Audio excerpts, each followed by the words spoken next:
कांग्रेस में भी मंथन का दौर लगातार आज दूसरे दिन भी जारी है। प्रदेश प्रभारी गुलाम अहमद मीर इस वक्त झारखंड के दौरे पर हैं। लगातार बैठकें चल रही हैं। लोकसभा चुनाव के परिणामों की जमीनी हकीकत तक पहुंचने का कांग्रेस ने संकल्प ले लिया है। कमेटी गठित की जा रही है। प्रदीप बलमुची की अगुवाई में कमेटी गठित की जाएगी। देखिए रिपोर्ट। कांग्रेस लोकसभा चुनाव के परिणामों की जमीनी हकीकत को जानने के लिए एक कमेटी का गठन करेगी। पूर्व प्रदेश अध्यक्ष प्रदीप बालमुचु की अगुवाई में कमेटी का गठन किया जाएगा। प्रदेश कांग्रेस की बैठक में इस पर निर्णय लिया गया। पार्टी जमीनी हकीकत के आधार पर अंतिम समीक्षा करेगी। विधानसभा चुनाव को देखते हुए कांग्रेस ने बैठक की थी। कांग्रेस प्रभारी ने कहा कि सबको मिलकर काम करना होगा। और आज सुबह हमारी जो झारखंड कांग्रेस में जो सबसे टॉप लीडरशिप है, एक्सपीरियंस्ड लीडर है, बावजूद इसके कि किस पोस्ट पर है, ये क्या प्रेजेंट पोजीशन है, बट पॉलिटिकली मैच्योर्ड और सबकी तजुर्बा है कि हमारा अब हमारा नेक्स्ट रोड मैप आगे के लिए हमारा चैलेंज है। आगे असेंबली चुनाव भी कोलिशन का आगे पब्लिक में जाना है और कैसे और बेहतर करें। अभी तो जो कल का आकलन किया वो ऑल टाइम बेस्ट है। पिछले 20 सालों के बाद में बड़ा बेहतर लोगों ने रेस्पॉन्ड किया हमारे एजेंडे को, हमारे मैनिफेस्टो को, हमारे कमिटमेंट्स को, हमारे गारंटीज को। तो इसीलिए अब हम यहाँ झारखंड के हिसाब से क्या प्रिपरेशन करें, क्या हमने काम किया है वो भी जिक्र में आया। कौन सी चीजें हैं जो अभी पेंडिंग है उसको सुपीडी तरीके से जनता के सामने लाया जाए ताकि हम मजबूती के साथ आगे लोगों के बीच में जाएं और अपना हक मांगे। कांग्रेस राज्य के अहम विषयों को पूरा करने का पूरी कोशिश करेगी। कांग्रेस सरकार के साथ जनहित के मुद्दों और अहम विषयों पर काम करेगी। प्रदीप बलमुचु ने कहा कि उन्हें अहम जिम्मेदारी दी गई है और जल्द ही लोकसभा चुनाव की जमीनी हकीकत सामने आ जाएगी। हमारे साथ और कुछ लोग जुड़ेंगे। हमको लगता है शाम तक नोटिफिकेशन हो जाएगा और हमको लगता है कि कुछ दिन का समय, 10-15 दिन का समय दिया गया और हमको लगता है जमीन में जाके सब लोगों से बातचीत करेंगे और फिर क्या है, सच्चाई क्या है, उसको रिपोर्ट के रूप में हमारे प्रभारी को। आज भी लंबी बातचीत हुई और हमको लगता है कि आज जो बातें पूरा तरह से पॉलिसी के ऊपर बातचीत हुई कि क्या करना चाहिए। अब हमको हमारे पास 100 दिन मोटा मोटी बचे हैं। 100 दिन का क्या टारगेट होना चाहिए, कैसा क्या करना चाहिए जिससे कि हमारे जो अक्टूबर-नवंबर में चुनाव होने हैं उसमें कैसे हमको फायदा मिले, उसी पर बात चर्चा की जा रही है। कहीं कमी है तो उसको कैसे ठीक किया जाए, नया क्या चीज लाया जाए। तो हमको लगता है ये सब चीज बातें भी, और हमको लगता है ये तो फिर सरकार के पास जाएगी। कुछ बातें ऐसी है, कुछ समाज की बातें हैं, कुछ संगठन की बातें।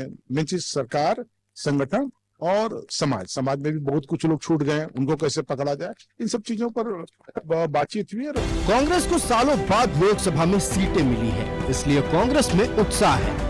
हालांकि पार्टी का मानना है कि आशा के अनुरूप कुछ कम सीटें आई हैं, जिस पर मंथन जरूरी है।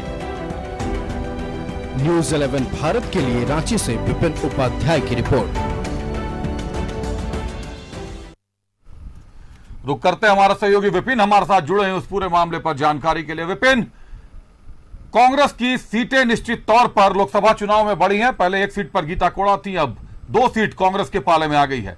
लेकिन 5 सामान्य सीटों पर भी कांग्रेस को हार का सामना करना पड़ा है। जहां आदिवासी जनता ने आदिवासी सीटों पर उन्हें स्वीकार किया है, वहीं सामान्य सीटों पर सामान्य जनता ने नकार दिया है। यही कारण है कि जमीनी हकीकत जांचने के लिए कमेटी का गठन कर लिया गया। विपिन जी देखिए, कल का ही मसला था कि जब समीक्षा बैठक कल हुई थी तो कल ही कांग्रेस ने यह तय किया था कि लोकसभावार पार्टी रिपोर्ट मंगाएगी और 15 दिनों में रिपोर्ट आएगी। और आज जो बैठक झारखंड कांग्रेस के प्रभारी ने झारखंड कांग्रेस के सीनियर लीडर्स के साथ किया था, वो पूरी तरीके से विधानसभा चुनाव की तैयारियों के निमित्त था। इसमें जरूर ये चर्चा इस विषय पर भी हुई कि सबने मिलकर कहा कि बालमुचु पूर्व में अध्यक्ष रहे हैं, 11 साल तक उन्होंने झारखंड में कांग्रेस की अगुवाई की है, तो ऐसे में बेहतर फीडबैक ग्राउंड लेवल पे बालमुचू अगर जाते हैं तो वो निकाल कर लाएंगे कि आखिर जिन सामान्य सीटों पर, या फिर हम उसे इस तरीके से कहते हैं कि जिन 5 सीटों पर कांग्रेस हारी है वहां वजह क्या है। क्योंकि बैठक में कार्य समिति के सदस्य और जिला अध्यक्ष आए थे, तो ऐसे में जरूरी नहीं है कि उन लोगों ने जो फीडबैक दिया हो वही वस्तुस्थिति उस जगह की रही हो। इसलिए ग्राउंड लेवल की रिपोर्ट पार्टी चाहती है। आने वाले 3 से 4 महीने के बाद झारखंड में विधानसभा चुनाव की घोषणा होनी है। कल ही प्रभारी ने कह दिया है कि 33 सीटों का लक्ष्य लेकर कांग्रेस आगे बढ़ रही है।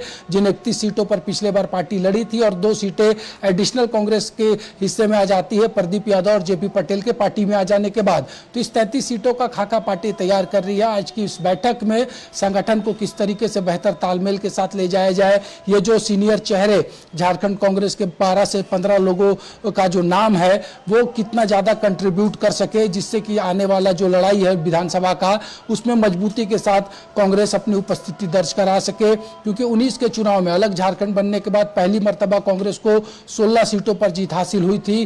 गठबंधन के तहत इस गठबंधन ने 47 सीटें जीती थी और आने वाला चुनाव भी गठबंधन के तहत ही लड़ा जाना है। झारखंड मुक्ति मोर्चा, कांग्रेस और राजद जो अभी इस गठबंधन के स्वरूप में है, जो सरकार चला रही है, तो ये 3 मिनिमम एलाइज पार्टनर तो जरूर इस गठबंधन में होंगे। तो इसलिए संगठन के साथ साथ जो बचा हुआ अभी कार्यकाल है इस विधानसभा का, इस दौरान जो कांग्रेस यहाँ की सरकार की महत्वपूर्ण सहयोगी दल भी है, उनके 3 मंत्री हैं, 1 मंत्री का इस्तीफा हुआ है, तो जो बचा हुआ टेन्योर अभी सरकार का है उसमें ज़्यादा से ज़्यादा कैसे घोषणा पत्र के वादों को पूरा कराया जा सके, चाहे वो रोजगार का मसला हो, नियोजन की बात हो, या फिर जो विशेष वर्ग की बात झारखंड में आती है कि चाहे वो स्थानीयता का मसला हो, ओबीसी आरक्षण की बात करें, 1932 खतियान आधारित जो कार्ड पिछली बार चला गया था उसको लेकर कैसे आगे बढ़ना है। तो इन तमाम चीज़ों पर ये मैराथन बैठक हुई और तकरीबन 3.5 घंटे तक झारखंड के सीनियर लीडर्स के साथ प्रभारी ने मंथन किया है। और इस मंथन का नतीजा क्या होगा ये तो विधानसभा चुनाव परिणाम में पता चलेगा। लेकिन एक जो बड़ी बात प्रभारी आज करके गए हैं कि जो बड़े चेहरे झारखंड कांग्रेस के हैं उनको अभी से ही चुनाव के लिए टास्क उन्होंने दे दिया है। निश्चित तौर पर विपिन, पिछले 2 दिनों से करीब 48 घंटों से लगातार गुलाम अहमद मीर झारखंड में रहे, मैराथन बैठक भी करते रहे। जो 2 बड़े सवाल हैं झारखंड के लिए, एक विधायक दल के नेता का सवाल था और दूसरा मंत्री परिषद में जो एक रिक्त पड़ा पद है जो कांग्रेस के कोटे से भरा जाना था, इसके लिए उन्होंने दिल्ली रेफरेंस कर दिया। सभी विधायकों ने लिख कर दिया है कि दिल्ली को आलाकमान को सौंपा गया है कि दिल्ली निर्णय ले। इधर नेता प्रतिपक्ष के मामले में भी राहुल गांधी ने थोड़ा वक्त मांग लिया है। झारखंड में झारखंड के जो मामले होते हैं, जो गुलाम अहमद मीर साहब खुद आए थे, तो ये निर्णय कल नहीं हो पाना, क्या सर्वसहमति नहीं बन पाई कि कौन मंत्री पद ले पाएगा और रामेश्वर उरांव और बन्ना गुप्ता के बीच विधायक दल के नेता के रूप में कौन किसका चुनाव हो पाएगा?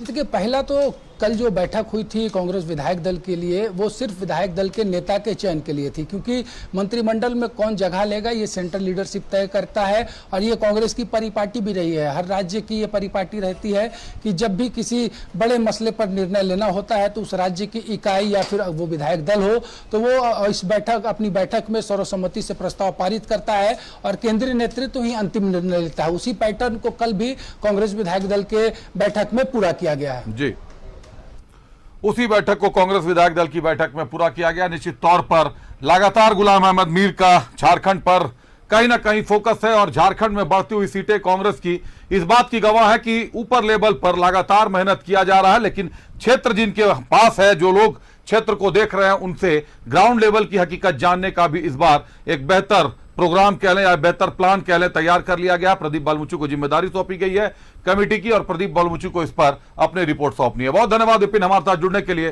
तमाम जानकारियों के लिए।